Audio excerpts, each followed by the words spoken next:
નમસ્કાર દર્શક મિત્રો, તલોક સત્તા શોમાં આપનું સ્વાગત છે। સોનાને સલામત રોકાણ કહેવામાં આવે છે। એવું માનવામાં આવે છે કે મુશ્કેલીના સમયમાં સોનું ખૂબ જ ઉપયોગી સાબિત થાય છે। તેથી જ મોટા દેશો પાસે ગોલ્ડ રિઝર્વ હોય છે। ભારત પાસે 876 ટન ગોલ્ડ રિઝર્વ છે। આ ઉપરાંત વિશ્વના તમામ દેશોમાં અમેરિકા પાસે સૌથી વધારે સોનાનો ભંડાર છે। ત્યારે હવે ગરીબ પાકિસ્તાન પાસે પણ અબજોનો ખજાનો છે। પાકિસ્તાને સિંધુ નદીમાં સોનાનો વિશાળ ભંડાર શોધી કાઢ્યો હોવાના અહેવાલો છે। તો ચાલો જાણીએ કે શું છે આખો મામલો।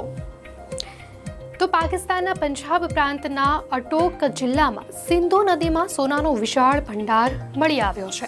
પાકિસ્તાનના ભૂસ્તરશાસ્ત્રીય સર્વેક્ષણે પણ વિગતોની પુષ્ટિ કરી છે। એક અહેવાલ અનુસાર પાકિસ્તાને સિંધુ નદીમાં અબજો રૂપિયાના સોનાના ભંડાર શોધી કાઢ્યા। સિંધુ નદી વિશ્વની સૌથી જૂની અને લાંબી નદીઓમાંની એક છે। સિંધુ નદી પાકિસ્તાનમાંથી વહે છે અને હિમાચલ સુધી પહોંચે છે। સિંધુ નદી અને હિમાલયની નીચે ટેક્ટોનિક પ્લેટોની ઘણી હિલચાલ છે। તે ક્રિયાઓના પરિણામે ત્યાં સોનાના અણુઓ બને છે। તેઓ સિંધુ નદી થઈને પાકિસ્તાનના નદી તટ પ્રદેશમાં આવે છે। સેંકડો વર્ષોથી સિંધુ નદીના સતત પ્રવાહના પરિણામે આ બધા સોનાના અણુઓ નદીની ખીણમાં વિવિધ સ્થળોએ એકઠા થયા છે।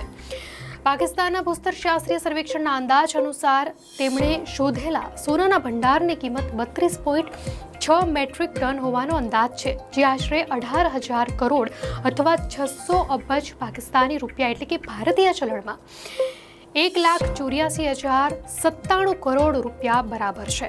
જોકે પાકિસ્તાને હજુ સુધી આ અંગે કોઈ સત્તાવાર જાહેરાત નથી કરી। જો પાકિસ્તાનને 1,84,097 કરોડ રૂપિયાનું સોનું મળવાની વાત સાચી સાબિત થાય તો શું તે દેશની ગરીબી દૂર કરવા માટે પૂરતું છે? એવા સવાલો ઉઠી રહ્યા છે।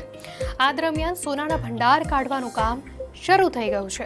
તે વિસ્તારોમાં ગેરકાયદેસર ખાણકામ પર પ્રતિબંધ મૂકવામાં આવ્યો છે। જોકે સરકારના નેજા હેઠળ ખાણોમાં ખાણકામ કરવામાં આવશે। પંજાબ પ્રાંતના ખાણ મંત્રી ઇબ્રાહીમ હસને જાહેરાત કરી છે। એવું કહેવામાં આવી રહ્યું છે કે પાકિસ્તાન આ સોનાની ખાણ સાથે આગળ વધી રહ્યું છે। પાકિસ્તાનમાં એક તરફ આવશ્યક ચીજ વસ્તુઓ અને ઈંધણના ભાવમાં વધારો થયો છે, જેના કારણે લોકોનું જનજીવન ખોરવાયું છે। લોકોને જીવવું મુશ્કેલ બની ગયું છે।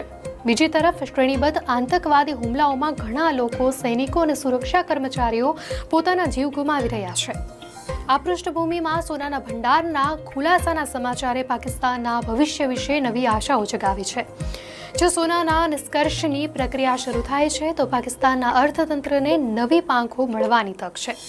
તેઓ દેશ પરના દેવાના બોજને ઘટાડવાનો પ્રયાસ કરી રહ્યા છે। તો એવી પણ ચર્ચા છે કે પાકિસ્તાનના ચલણનું મૂલ્ય અમુક અંશે મજબૂત થશે।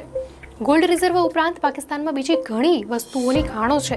માહિતી અનુસાર બલુચિસ્તાનમાં ઘણી સોનાની ખાણો છે, જ્યાં રેકોર્ડી ખાણ સોના અને તાંબાથી ભરેલી છે। બલુચિસ્તાનના ચગાઈ જિલ્લામાં મળેલી આ ખાણમાં લાખો ટન સોનાનો ભંડાર છે। આ ખાણની ગણતરી વિશ્વની ઘણી મોટી ખાણોમાં થાય છે, જ્યાં સોના અને તાંબાનું ખાણકામ થાય છે। અને આ જ કારણ છે કે ચીનની નજર આ સ્થળ પર છે અને તે ખાણકામ કરી રહ્યું છે।